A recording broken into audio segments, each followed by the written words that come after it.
Hey y'all, hey, it's Kelly. Look, the last video I told you about the Youth Build grant that's currently available. The deadline to apply is February 9th, 4 p.m. Eastern time. But there is some very important information I want you to know, okay? To be eligible to apply for this grant opportunity announcement, you either have to be a nonprofit, a state agency, a workforce development board, or a tribal organization. So what I want to speak to are the different categories of applicants that can apply. So there are Category A, and then you have Category B. The information I'm giving out is strictly for Category B because Category A are those nonprofits who already previously received DOL funding.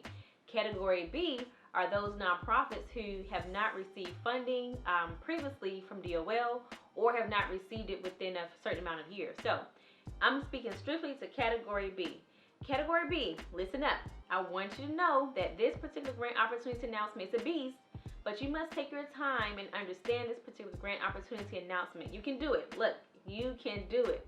It is a long document. The funding opportunity announcement, I believe, is 107 pages long.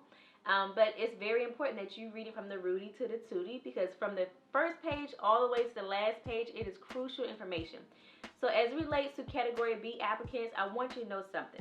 This grant opportunity announcement is based on a point system, and the max points that you can get, base points, is 96 points, and you can get additional priority points.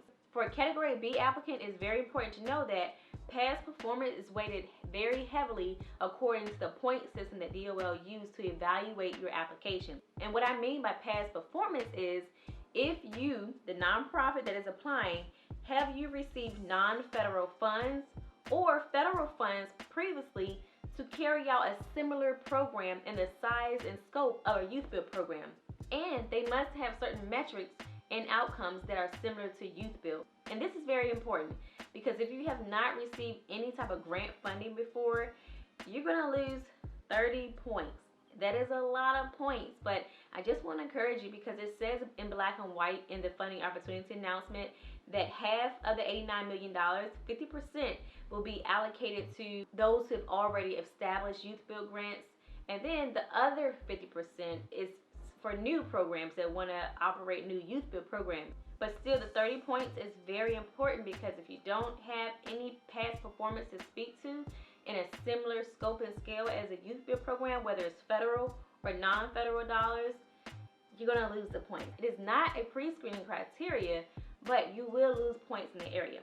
And just to let you know, if you wanted to use any past performance in your application to be considered, you must have had sent that to DOL for them to review it and approve it and say, hey, you can use this in your application.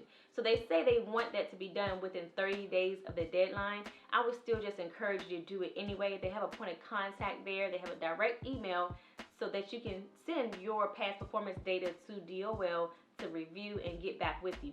So if you need to do that as soon as possible so you can have that data looked at and they can send that right back to you.